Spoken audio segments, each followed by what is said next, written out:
अस्सलाम वालेकुम dear student. आज हम एक बहुत ही अहम ट्रिक के बारे में बात कर रहे हैं। इसका जो है trick to calculate bond order. सबसे पहले ये बात आती है कि हमारे पास ना बॉन्ड आर्डर होता क्या है। तो कोई भी एटम्स जो दूसरों से जुड़ के मालिक्यूल बना रहे होते हैं उनके अंदर जितने बॉन्ड होंगे उसे आप बॉन्ड आर्डर कहते हैं। तो इसको हम डिफाइन करते हैं, total number of bond present between atoms of A molecule is called bond order. For example जैसे हमारे पास ना हाइड्रोजन है H2 है, तो इसका जो बॉन्ड आर्डर है वो एक है क्योंकि दो हाइड्रोजन जो है वो एक बॉन्ड से जुड़े हुए हैं। सिमिलरली अगर हमारे पास ना ऑक्सीजन है तो इसमें ऑक्सीजन के जो एटम होते हैं वो दो बॉन्ड के साथ जुड़े हैं तो इसका बॉन्ड आर्डर 2 होगा। अब जो नाइट्रोजन है इसमें दो नाइट्रोजन जो है वो तीन बॉन्ड के साथ जुड़े हुए हैं तो इसका जो बॉन्ड आर्डर होगा वो 3 होगा क्योंकि देयर इज प्रेजेंट 3 बॉन्ड। अब बॉन्ड आर्डर हम मालूम कैसे करते हैं, तो ये हमें मॉलिक्यूलर ऑर्बिटल थ्योरी बताती है कि बॉन्ड आर्डर कैसे कैलकुलेट करोगे। Number of electron in bonding molecular orbital minus number of electron in anti bonding molecular orbital divided by 2। लेकिन यहाँ पे हमारे पास ना एक आसान सा ट्रिक है जिसकी मदद से हम बॉन्ड आर्डर को आसानी के साथ कैलकुलेट कर सकते हैं। इस ट्रिक में क्या करना है, हमने जिन एटम्स के दरमियान में बॉन्ड आर्डर मालूम करना है उनके टोटल नंबर ऑफ इलेक्ट्रॉन जो है वो काउंट करेंगे। फिर हमारे पास एक टेबल होगा, इसकी मदद से हम देखेंगे कि उसकी वैल्यूज़ क्या आती है और फिर हम उसका बॉन्ड आर्डर मालूम कर लेंगे। तो फॉर एग्जांपल हमारे पास ना एक मॉलिक्यूल है कार्बन मोनोऑक्साइड, तो हम देखना चाहते हैं कि इसका बॉन्ड आर्डर कितना होगा। तो ये कार्बन जो है इसमें टोटल इलेक्ट्रॉन होते हैं 6, ऑक्सीजन के जो टोटल इलेक्ट्रॉन होते हैं वो होते हैं 8, तो ये 14 है। तो अगर अब हमारे पास एक टेबल है, अगर किसी चीज़ के अंदर इलेक्ट्रॉन की तादाद 14 होगी तो उसका बॉन्ड आर्डर जो होगा वो 3 होगा। अगर ये 14 से आगे की तरफ जाएंगे तो 0.5 हमने डिक्रीज करते जाएंगे। अगर किसी दो एटम्स को जमा करने से उनके टोटल इलेक्ट्रॉन 15 होंगे तो बॉन्ड आर्डर 2.5। अगर दो एटम्स के टोटल इलेक्ट्रॉन जमा करने का जवाब जो है 16 आता है तो उसका बॉन्ड आर्डर 2 होगा। अगर 17 आता है तो 1.5 होगा उसका बॉन्ड आर्डर। अगर उसका जवाब 18 आता है तो 1 होगा। अगर उन दोनों को जमा करने का जवाब 19 आता है तो 0.5 होगा।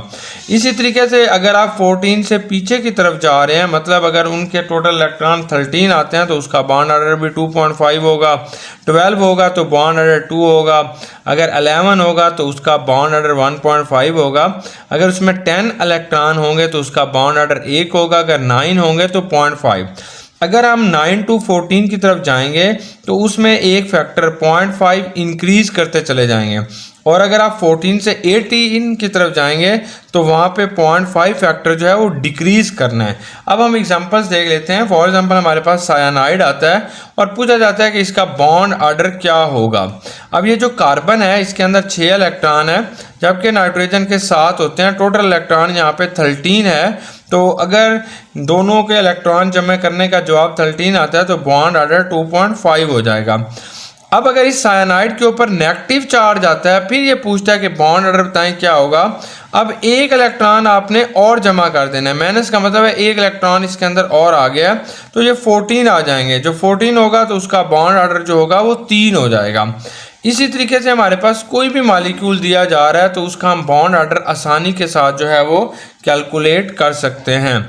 आपके पास जैसे ये हमारी एग्जांपल्स आती हैं कि O2 पॉजिटिव 2, अगर हमारे पास O2 पॉजिटिव 2 हो तो इसका बॉन्ड आर्डर बताएं क्या होगा। अब ये जो O है, एक ऑक्सीजन के अंदर जो इलेक्ट्रॉन है वो 8 होते हैं। अब दूसरा इलेक्ट्रॉन ऑक्सीजन जो आप लेंगे उसके अंदर भी टोटल इलेक्ट्रॉन 8 होंगे, ये 16 हो जाएंगे। पॉजिटिव 2 का मतलब है इसमें से 2 इलेक्ट्रॉन आप निकाल दें। जब 2 इलेक्ट्रॉन इसके निकाल देते हैं तो बाकी 14 बच जाते हैं, तो इसका बॉन्ड आर्डर जो होगा वो 3 होगा। अब अगर हमारे पास वही ऑक्सीजन है लेकिन उसमें जमा 1 करें, यानी जो O2 बनता है उसके अंदर आपने जमा 1 करना है, मतलब एक इलेक्ट्रॉन आप निकालें।